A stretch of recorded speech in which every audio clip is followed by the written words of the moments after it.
This is our last time together. And again, I feel like we should have talked about so much more here because I've been talking for a couple of days and I feel like you're kind of getting the, not the end, but you're kind of getting little specific things. But this session, it's called Every Dad a Homeschooling Dad, and I believe all dads should be homeschooling dads, whether you homeschool or not. Does that make sense? Because my dad was a homeschooling dad and I didn't even know a homeschooler. I only knew one person who even went to a Christian school. I thought everybody did what I did, went to a public school. But my dad was just convinced that it was his job to teach his kids everything they needed to know. And it wasn't like he didn't get saved till a little bit later in my life. But he was a great dad. He had a terrible dad, but he just wanted to teach his kids everything about life. And so, we always had like that 1972 set of World Book Encyclopedias. And it was constantly, every dinner we'd say, hey, Dad, this happened. And he goes, well, let's see what the World Book has to say about it. I'm like, we don't care. We don't care what the World Book has to say about it. But he just was really committed, I guess, to teaching his children. And yet I know dads who homeschool who are really not homeschooling dads, because they've kind of abdicated the role to their wives and said, hey, I'll bring in the bacon and you take care of those things. And it should not be that way. In fact, as we're going to look, the Bible doesn't even say that. It says that really we're supposed to be doing it. And so, as I've been thinking about it, but what we're going to talk about really applies to moms and dads. You're going to see things that you're like, oh, yeah, I should be doing better at that. Or maybe I don't do that. And so, and this is, I guess, because of the importance of the role of a dad in any setting. I noticed that when I was a pastor, I led a lot of men's groups. And, the men always met in places that were like leftover. Like they would have their meeting in the place where they stacked the chairs or in the boiler room or, anything that was, if there was mold in the building, that's where we met. It was like they didn't care. And the guys were always, we always had a good time. If we had some kind of snack, by the way, I think Twinkies shelf life is 500,000 years. That's almost all you need. You just get a whole bunch of those things and you are set. It does. And so, so we'd have these meetings and they'd be good about just everything. It didn't matter if their jobs are online, their marriages are online, the kids are running all over. We had a pretty good time. But I noticed that if I'd have these little crowd breaker kind of questions, we'd answer them. But the one question that made everybody squirm was this simple question. I'd say, so tell me about your dad. And everybody would get really silent. And it was weird. And I remember this one time, this guy named Eric, he was in our group. And Eric was, not a real emotional guy. He was a guy, but he had less emotion than a normal guy. And Eric told this story. He goes, one time, I was helping my dad work on the car. And he said, and I was holding the bolts. And I totally remember doing that with my dad, even though my specialty was the flashlight. I would hold the flashlight, and I would get bored and would drift off. And he'd go, not up there, down here. And I'm like, all right, no, over here. And he said, I was holding the bolts. And all of a sudden he goes, I don't know why, I just dropped them. And, right on the hood of the car. And you know what they do? They go clunk, clunk, and then they vanish. They never are found again. I don't know where they go. And then Eric's telling the story and his lip starts to shake and his eyes tear up. And he said, my dad was so mad. And I thought, wow, what brings all this emotion out of a guy who's telling this story that happened 35 years ago? And he tells it like it happened that week. And I thought it's really the power that dads have in their kids' lives. On the flip side of that, I can remember being in that same church basement, and I was talking to a guy named Joel. Joel was, again, not a very emotional guy. But I knew his daughter was getting married. And I can remember I said something like, hey, Joel, how the wedding plans going? Are they driving you nuts? Are you getting it all done? And Joel, he leans up against this cinder block wall. You know, it's painted, but it's cold, always cold. And he's leaning up against it. And he begins to talk about his baby girl getting married.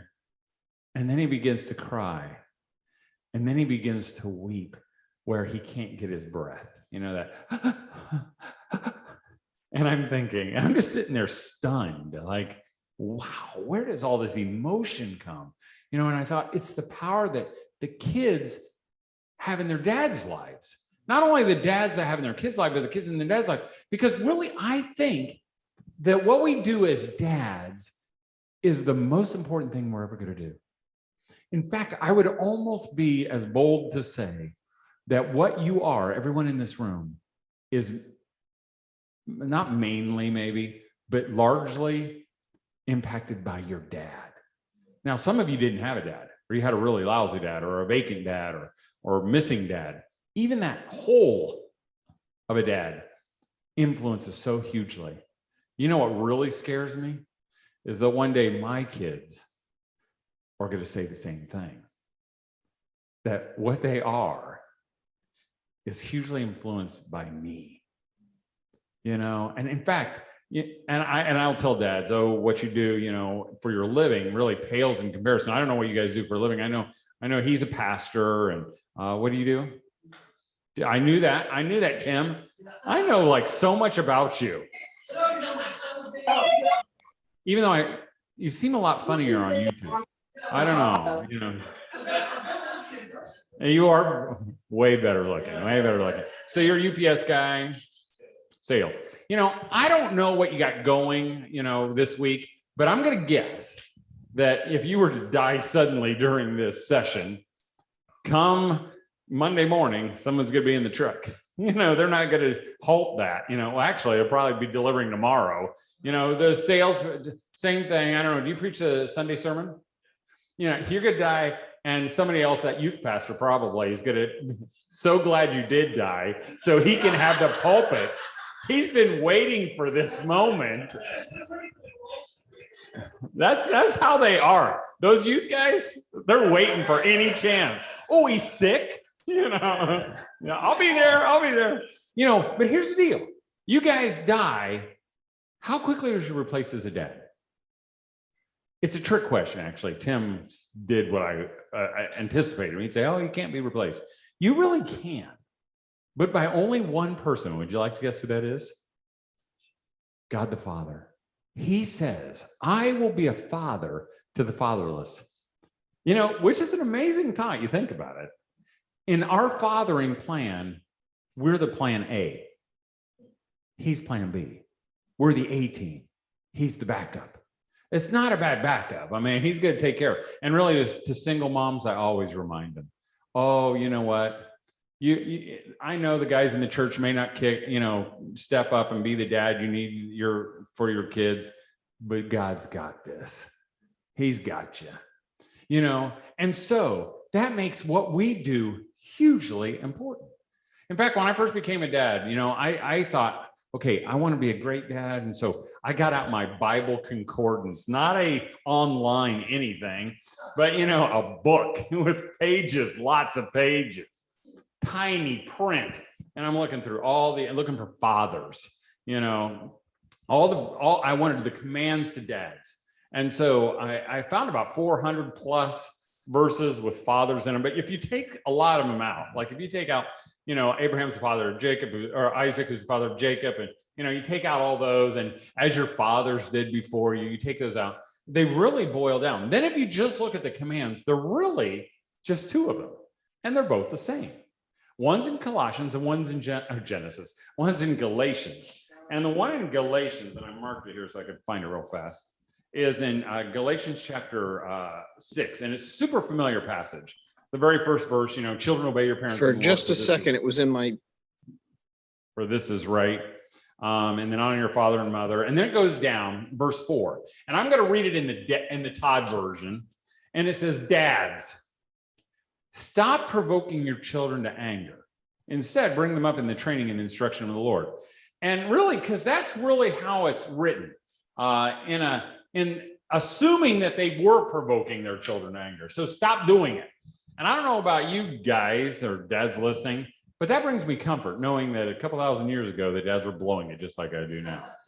You know, they were yelling at their kids for doing things that they weren't even responsible for, and blowing those teachable moments and all those things. And but I was really a little foggy on that first phrase, provoking your children to anger. Now, I knew what that meant. I mean, I'm not dumb, but I saw it demonstrated in living color when I was at a little tiny park in northern Indiana. I was with my wife. It was a sunny Sunday afternoon. And we're just sitting there. I don't know if we were having a picnic, but we were around some picnic tables. And this old beater of a car pulls in, and it's just boom, boom, boom, boom, boom, boom, boom. And it stops. And I'm, it kind of catches my attention. So I see this guy step out of it, and he's got this bandana on his head. He's got one of those ribbed undershirts like your grandpa used to wear, big muscles. And he opens the back door, and he pulls out this chain. I mean, this chain is huge. It looks like a boat anchor chain, like he's got a velociraptor on the other end of it. And he pulls it out, and it's a pit bull. And the pit bull is huge, and it's got, muscles knotted underneath the skin. It's got one of those collars with a nail sticking out. And then he drops the chain on the ground, and he goes back to the front seat, and he pulls out this bone. It is a huge leg bone. I assume it was an animal, not a human, but it was red. It had meat hanging from it. As soon as that dog saw it, it wanted it. And he was like, arr, arr, arr, arr. And the guy goes, and this is why I remember it all these years. He goes over to this tree, and he holds this bone up against the tree, pretty high up. The dog scrambles up the tree like he's trying to climb the tree. And the guy, right before he chomps down on it, he pulls it away, and the dog falls down to the ground. The dog kind of backs up, and the guy puts the bone up there again, just a little higher. And the dog runs back up, about ready to chomp. He pulls it away. That guy did it over and over and over and over and over again, until that dog was mad. I mean, he was growling, he was starting to foam, and I'm watching this thinking, I mean, that dog's going to go after that guy's leg bone, and I don't know what I'm going to do. Do I jump in there, let it go? And I thought, he's just provoking him to anger. And then I just wondered, I wonder if that's kind of what that verse means. Dads, stop withholding things from your kids because you're making them mad. And so I started in my head making a list of things that dads supply to their kids that they need. And I would ask you, and I could ask the group online, but we always come up with the same thing, so I won't. But usually if I ask that question, they'll say, what do our kids need? They'll say, our kids need our time. They need our time. And so I used to say, how much time? And they'd say, all of it. I'm like, yeah, that's what they need. They need all of our time. But that's not true. Really, they only need a little bit of time. But usually we think they want all our time. So what do we say? So we give them none, right? In fact, we kind of have this phrase that we dads will use often. They'll say, hey, Dad, can we do this? And we say, sure, but not right now. And what does that mean? No. Forget that you ever asked me. They won't forget they ever asked you, because they'll ask you again. But that's what we want them. We want them to kind of just disappear so we can go do our thing.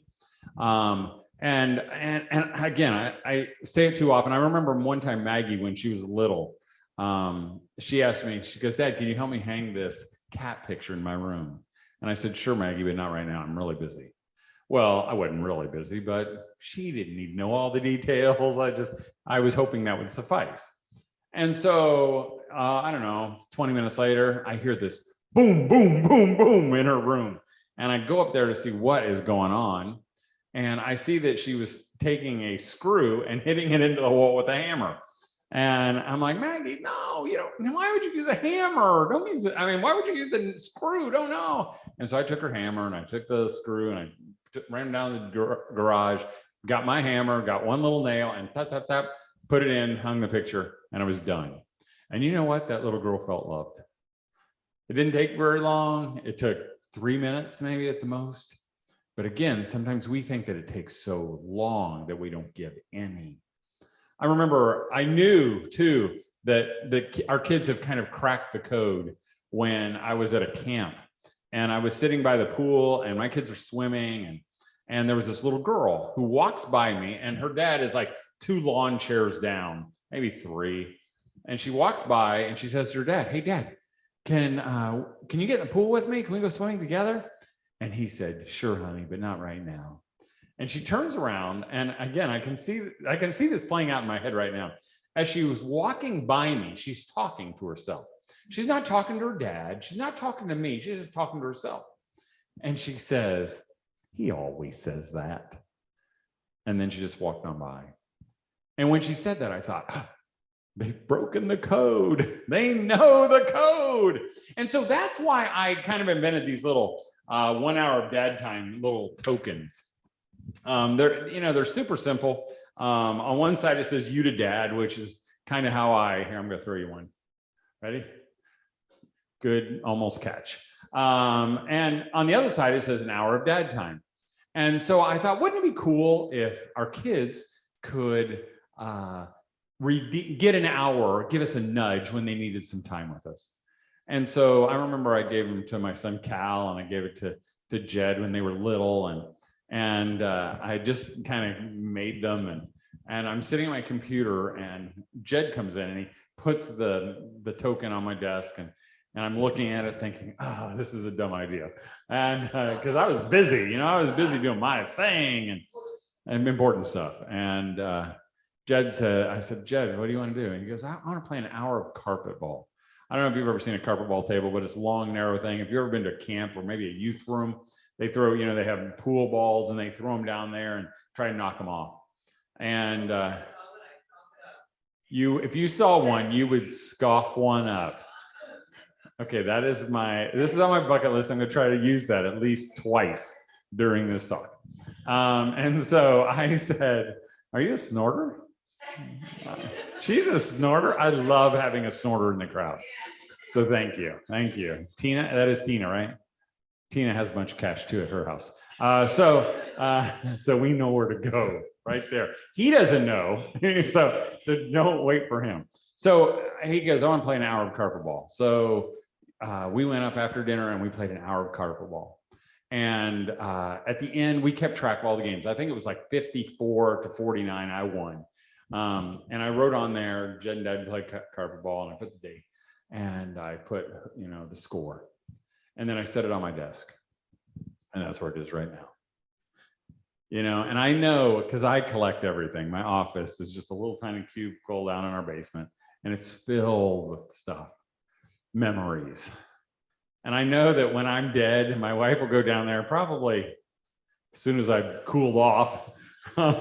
She'll go down to my office and shovel it all in a dumpster. She'll get to that little coin and she'll look at it and she'll go, whoosh, and toss it. And she will never know that it represents an hour of eternity that cannot be taken away from me. And I wouldn't have done it had I hadn't had that. Dads, we need little ways to spend time with our children.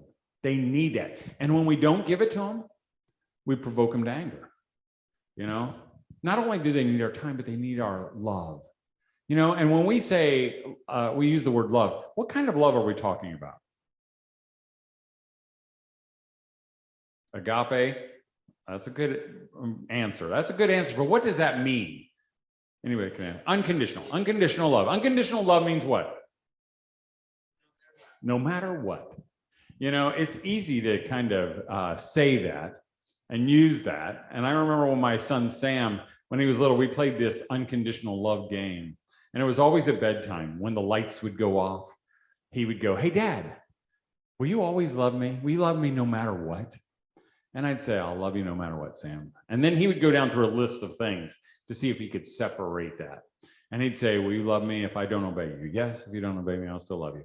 "What about if I hurt somebody?" "Yes, even if you hurt somebody, I'll love you." "What if I hit him with a brick?" he would say. And I'm like, "Even if you hit him with a brick, I'll still love you." And then he'd go, "What if I steal a car?"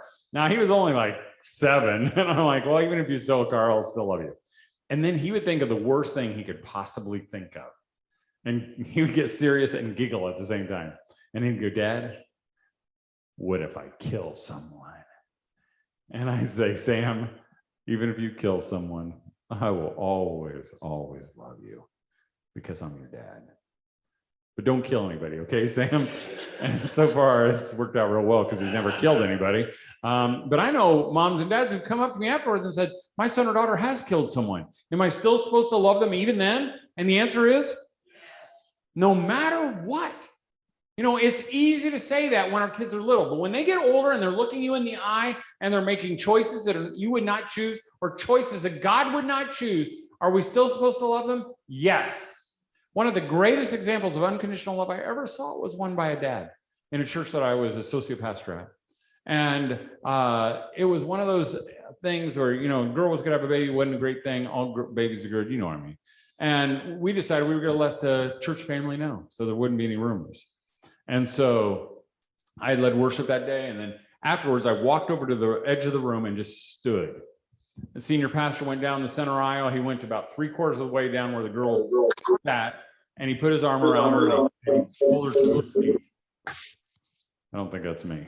And he pulled her to her feet. And it was a beautiful moment, just like it should be handled.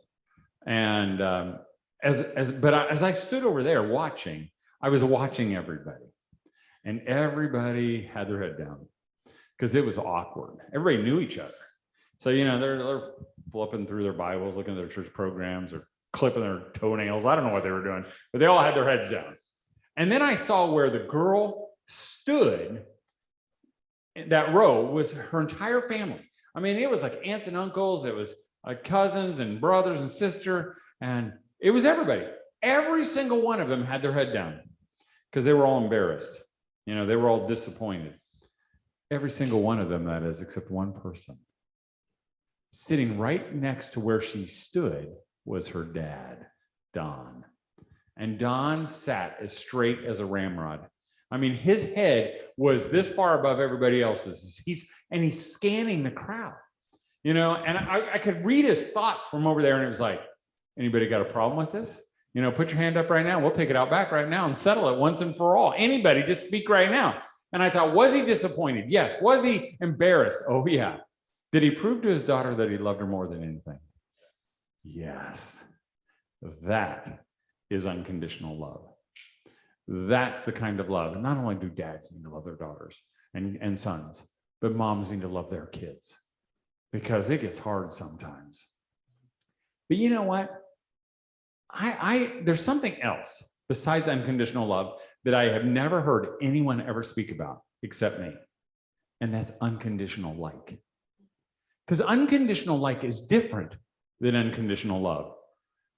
In fact, my daughter, Catherine, taught me, and I shared this story maybe yesterday, so I'll tell it briefly again. I didn't share it with you, but some of you online. But my family and I, we'd spent the day, our kids were all little, we'd spent the day up in Lake Michigan at the Indiana Dunes, which would some big sand hills. We were all covered in sand, all hot, and we came home, we stopped at this Amish buffet on the way home. And while we're feeding all our kids, you know, Catherine finally says, right before I take my first spoonful of food, hey, Dad, I've got to go to the bathroom. And I'm like, of course you do, you know, and I was bothered by that she waited this long. And I went and grabbed her little hand and shook right out of the seat. And we're marching off to the bathroom. And I'm, you know, mad the whole time. And if I finally get to the bathroom, I plop her up on the stool. And I'm like, come on, Catherine, hurry up. And I just look at her in disgust. You know, so she knows that she's on my bad side. And as I'm looking at her, she looks up at me and with the voice of an angel, she says to me, Daddy, do you like me? And I was like, ah. Now, I must tell my kids at least half a dozen times a day how much I love them, because I do. But it was like she was saying, Dad, I know you love me, but do you like me? Do you like me when I have to go to the bathroom at the most inconvenient times? When I change my clothes 3 times a day for no apparent reason? When I interrupt your math lesson, or I have to go, you know, I borrow your tools and I can't find them. I borrow your car and I can't find it. You know, I know you love me, but do you like me? Do you know how you show your children you like them? It's super simple. Here it is. Just look at my face. You go like this. You smile. How often do you smile at your kids? You know, really, sometimes I found out I wasn't smiling anymore. Instead, we just sigh. What is it now? You know, I think that has everything to do with the blessing. You know, I don't know how many years ago, but it was a chunk of years ago, the book came out, The Blessing, you know, and we were all encouraged, dads, men, we were encouraged to bless our children. And honestly, it always felt complicated to me. Like I had to have a list, and I don't like lists. I had to do something at midnight with a sword on a ship, you know, and I had to do some pronouncement, and I just couldn't do it. And then one day or one evening, I'm watching a movie with my kids. It's a Disney movie, Meet the Robinsons. I don't know if you've ever seen it, but it's about this little orphan boy who's really smart. He goes into the future to find his family, and he meets this wacky family, the Robinson family. And they're all crazy. They're all just bigger than life. And the craziest of them all is Grandpa Robinson. He wears his clothes backwards. He's got that squeaky voice like a grandpa should, you know? And at one point, Lewis makes this big mistake, and it's not even that big, but he's so apologetic. He's like, oh, I'm sorry. I didn't mean to. And Grandpa Robin says, you know, Lewis, you're a real special kid. And when he said that, I got this chill. And I thought, that's the blessing. You know, maybe if Jesus had been alive on the earth right now and he came out of the earth, maybe God would have said, this is my son. He's a real special kid. You know, that's what our children need from their dads, from their moms as well. You know, I am so glad you're my son. I'm so glad I'm your dad. I'm so glad I get to homeschool you, that I get to be with you all day long. But you know what we do instead? We don't do the blessing, we do the cursing. You know? Now, we don't curse like this. May you be doomed to wander the earth, you and your seed after you, you know, unless you're really intense. Yeah. We don't do that. We do this kind. Why do you have to make everything so hard? You know, we spent all this money and you ruined it. You know, and I know those words come out of my mouth. And what does that do to a child when he hears those, or she hears those? It just pushes them away, doesn't it? And it's like the bone. They just want the bone. And we provoke them to anger. What else do our kids need from us? They need our touch, right? They need our affection. And again, you know, my daughter, Catherine, she was my affectionate one. She would sit on my lap when she was little and she'd say, Daddy, can I pet your hair? And I'd say, oh yeah. And she'd sit on my lap and just stroke, and it felt so good. And then as she got older, she became less like a little girl and more like a woman, where all this emotion came out of nowhere, you know? And I'd say, good morning, Catherine. And she's like, you're yelling at me. And I'm like, I just said good morning. You're always yelling at me. And I'm like, it's a common greeting. You say it in the morning to people when you see them. And she's like, you're yelling at me now. And I'm like, no, I'm not. Quit it, you know? And I found out that, you know, that when I put my hand on her shoulder, she would kind of slough it off. And I thought, what have I done? I put her in a very vulnerable position. So, you know, that some guy says some nice words and sweeps her off her feet. And so the next time I'm like, she's doing something, and I hear her crying in a room, and I walked in. I said, what's wrong, Catherine? She said, oh, some girls at church, they said some mean things. It hurt my feelings. And I sat on the edge of her bed and I listened. And I said, oh, I bet they didn't mean that. I said, you're so easy to like. And I stroked her back. And then she talked and I stroked. She talked and I stroked. And I had my other hand sitting on my lap, and she reaches over and she pulls my hand to her mouth and she kisses it. In typical dad fashion, I thought, kerching, you know? But you know what? She needed her daddy's touch. You know, and it's not about little girls. It's about big girls. I know there was a dad who told me a story that's just such an amazing story. He said, you know, Todd, he said, my wife and I, we went through several miscarriages right in a row. Side note, don't underestimate miscarriages. They're huge, huge, huge, huge. I did, to the detriment of my marriage, you know. But this guy said, you know, we had his, and my wife was like in this downward spiral. I tried everything. I tried praying. I tried fasting. I was witty. I read books. I tried everything. He said, honestly, I thought she was going to die. He goes, finally, I call up her dad, and her dad was not super engaged yet, but he said, I called him up and I said, hey, I'm going to invite you over to dinner. And then at some point, I'm going to give you a signal. I would like you to get up, put your arms around your daughter, and say it's going to be okay. And he said, my father-in-law was like, okay, I can do that, I think. And so a couple of weeks later, they're having dinner, and the wife's like, why is my dad here? And he goes, I don't know. I just thought it'd be great to have him over here. You know, we men cannot be trusted. And so they're finishing up their meals, and this is the husband talking to me. He said, I look over at my father-in-law and I give him the nod, like, it is time. And he goes, my father-in-law stands up, he puts his arms out, and he looks like Frankenstein walking across the room, just straight armed. He goes up to his daughter, he puts his arms around her, and she stiffens up, like, what are you doing? Don't touch, no. But he doesn't let go. And he says, it's gonna be okay, honey. And he said, my wife melted like butter in her father's arms. And that downward spiral stopped right there. She came out of it. Dads, you've got the power. Your daughters need your touch. And I've had dads who come up to me and say, you know, Todd, yeah, but I've already blown it. You know, my daughters want nothing, you know, nothing to do with me. They don't want me to touch them. They don't want any, they're not nice to me because I've not been nice to them. I've been rough and gruff, and I've just blown it. And I look at their tears coming down their face, and I'm always trying to be understanding and say, suck it up, sir. You know, quit your belly aching and do something about it. I said, your daughter still needs your touch. Now, I wouldn't go overboard and go, here, honey, come sit over on my lap. You know, Todd said you had to. That won't turn out nicely. What you do is you just touch their shoulder and say, I'm so glad I'm your dad. And that's it. That kind of love is irresistible. You cannot resist it.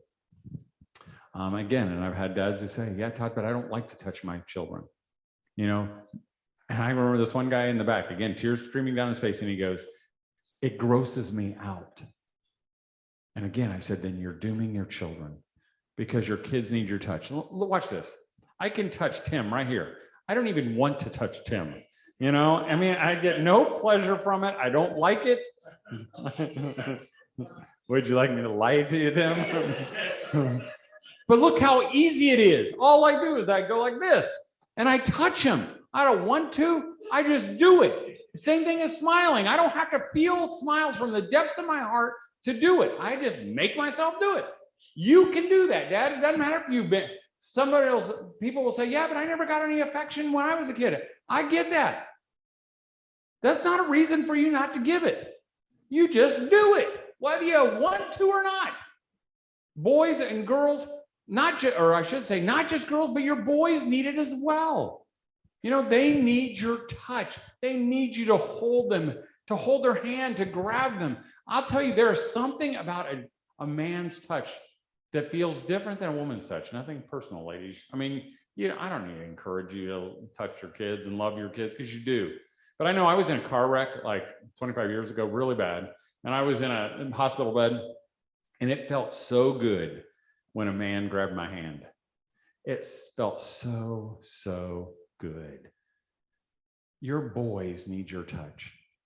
You know, and again, that may not be your thing. Do it anyway. Do it anyway. In fact, I was just talking to a guy in Nebraska last weekend, and he said, you know, and I'm just careful with my words here. He said he had spent some time in alternative lifestyle, you know, and he goes, honestly, he goes, all the guys, they all needed a dad. That's what we needed, he said. And I just thought that was so interesting. And he said, even the girls, they just needed a dad too. And you guys have that power. You know, there are other things that our kids need from us. you know, we could, that guy's still smiling on there. Pete, I hope your face is frozen up there, or maybe that's just your picture, but you've been smiling the whole time. So he's got smiling down. That guy's got it. You know, there are other things that your kids might need from you. My son, Sam, my second oldest son, Sam, he was my arts kid. You know, he's an animator right now. That's how he makes his living. And he was always asking me, hey, Dad, could we draw together sometime? You know, because I like to draw, so we would do it together. Or he asked if we could do it together. And I would almost always say, sure, Sam, but not right now. Do you know what? After a while, do you know what Sam quit asking me to do? To draw. Do you know why? Because I provoked him to anger. Because remember I said there were two verses and they were like the same? One's in Galatians, the other one's in Colossians. And it says in Colossians, dads, don't provoke your children to anger so that they may not lose heart. Because I didn't hang around long enough for the dog and the bone thing, but I assume that after a while, the dog just quit jumping. You know, that he just laid down there. And he probably thought in his little dog brain, you know, what's the use? You're never going to give me the bone anyway, so I'm not jumping anymore. What's the use, Dad? You're never going to draw with me, so I'm not asking. You know, I know I'm related to workaholics. And one of the sad things it was sad when I heard it, that they would set a place for their dad every night at dinner. And Dad never was home. And their son, oldest son, he would cry every night because why didn't he come home for dinner with us? That's sad to me. You know what's really sad to me? After a while, they don't set the plate anymore. And he didn't cry anymore. Why? Because he's been provoked to anger. What's the use? He's never coming home anyway. Now, I've been doing this for, like I said, for a long time, and I've given this talk lots of times, and I love doing it. I love doing it. But I've never had, you know, I used to, like I said, I would let the guys answer, what do our kids need? And they'd say some other things too. But I have never, ever had a man raise his hand and say, well, what our kids really need from us is for us to have high-paying jobs. Or what they need is for us to have shiny cars or take them on exotic vacations. And nobody's ever done that. Why is that? Because those things don't matter. You know, as you get older, sometimes those things become clearer, you know, and the old guys kind of figure that out. And I remember one time, you know, that I was reminded of how important this is. When we were in an RV. Really, all good lessons happen in an RV. I'm just letting you know. They all do. And one of the things about sleeping in an RV is that you all go to bed at the same time, you get up at the same time. By the way, Tim, what time is it? My clock I charged my 2:48. Okay, we're right on time. And so you go to bed at the same time, you go to bed and you get up at the same time.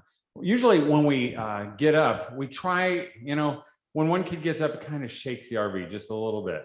And that causes a rippling, you know, chain effect. And then normally what we would do, my wife and I would be sleeping, or not asleep anymore, awake in our back little queen size mattress bed. And so when one kid would get up, go to the bathroom, shake the RV, we'd scoff them or whatever. And I got to go out of context now because we just got to use these. And they'd come back and then lay on a bed, and then another one would get up, shake the RV, and come on back here, and then one by one, come on, get back here, until all 10 of us are on this back bed. And I mean, this happened all the time, but there was one time, it just stands out of my memory. One time we were all there, and it was like one of those perfect moments. You know how, like, you know, maybe in your homeschool where everything just feels like this is it. Now, it doesn't last very long because usually someone gets kicked in the face and then it's all over, and it goes back to ugly. But it was like this one moment was perfect. And everybody was laughing. And I was overwhelmed again by just being a dad. And I could almost hear God's voice. It was so clear. And it was like, Todd, all that matters in your whole life fits on a little queen size mattress. This is it. I was reminded again of that a bunch of years ago when a good friend of mine, Marshall Griswold, sounds like a good name, doesn't it? And we would have breakfast together every Tuesday when I was home. He always took me to McDonald's and he bought my breakfast. By the way, side note, if you want just like this mentorship kind of thing, mentorship sound like the blessing. It sounds so overwhelming. You think, I can't mentor somebody. He picked me up one time from dropping my car off to have the tires changed. He goes, you want to have breakfast? I said, yeah, I want to have breakfast. After, he goes, I'll buy, okay. Afterwards, he said, you want to do this again? Like forever? I'm like, it was a little overwhelming. I said, sure. Every Tuesday I'd go, he'd buy my breakfast. We never took our Bibles. We never opened up a book. And he poured his life into mine, And so he died. And his wife calls me up and says, hey, your good friend just went to heaven. Can you come to the hospital? I said, I'll be right there. So it took me 20 minutes and I get there. And as I'm getting there, all the family has started coming in, and I walk into the room where his shell is and he's laying there and his daughters, he had 5 daughters, all older than me. They were around the bed and they were all holding arms, together and with their mom, and they were crying and laughing and crying and laughing and telling stories and crying some more. And I kind of stood to the side because I wasn't part of the family. And I just kind of watched. And I thought, even at the very end of your life, all that matters fits around a little mattress. As a pastor, I've been with some of those dads when they breathe their last. I've never seen one of them say, hey, would you bring in, my golf clubs and set them on my chest? I'd like them to be here before I go. Or take my safety deposit slips and, sprinkle them around the room. Or tell me how we're doing in the stock market. Are we up or are we down? None of that. They don't invite, all the people from their office to come and be here. The pastor, he didn't invite anybody from his church. He's not going to. He's going to have 9 people and a wife, right around that bed. That's all. That's because that's all that matters now then, and it's all that matters now. Not that we can't be involved in other people's lives. We're supposed to be involved in other people's lives. But this is why I came here. And sometimes, honestly, I feel like this is why I was sent. To remind you of what really, really matters. What does this have to do with homeschooling? Everything. Because that's what I want. Again, we're going to close this down. As you continue to homeschool, as you're homeschooling online, or not online, but people who are online, you cling to these relationships because they go by so quickly. And thankfully, as we lead them to the Savior, we get to do this forever and ever. And thank you again for allowing me to be here. Thanks everybody online for hanging in there with me. Oh, you don't need to do that. You don't need to do that. And we look forward to being back in Maine with you one day. And can I pray for you one last time? Father, we just thank you that of all the titles you've chosen, out of every word you chose, Father. And I pray for the dads in this room and the dads who are listening, and maybe the dads who will listen later on, that you would impress it upon our hearts and impress it upon my heart, not just to talk about it, but to do it. And to never forget that little picture of a guy in a bandana holding a bone for a dog to grab. And I pray that we would give our children the things that they need that only we can supply. Forgive us for provoking our children to anger. And I pray that we would raise them up in the instruction and nurture and the admonition from you. And I just pray for everybody here, keep them safe on the way home. We pray for this organization, the Homeschoolers of Maine. Father, that you would give them direction and that you would bless them and that you would make next year a great year for them. And I pray for the Greens who have invested so much of their lives into this organization. Would you just bless them as well? And there's so many other leaders who worked so hard for these 3 days. And we thank you. And we just pray as we go out these doors now, and we got to see our kids again. Help us to do the things that we know to be true. And we pray all this in your name. And all the homeschooling moms and all the homeschooling dads and anybody else who's listening said, amen. Amen.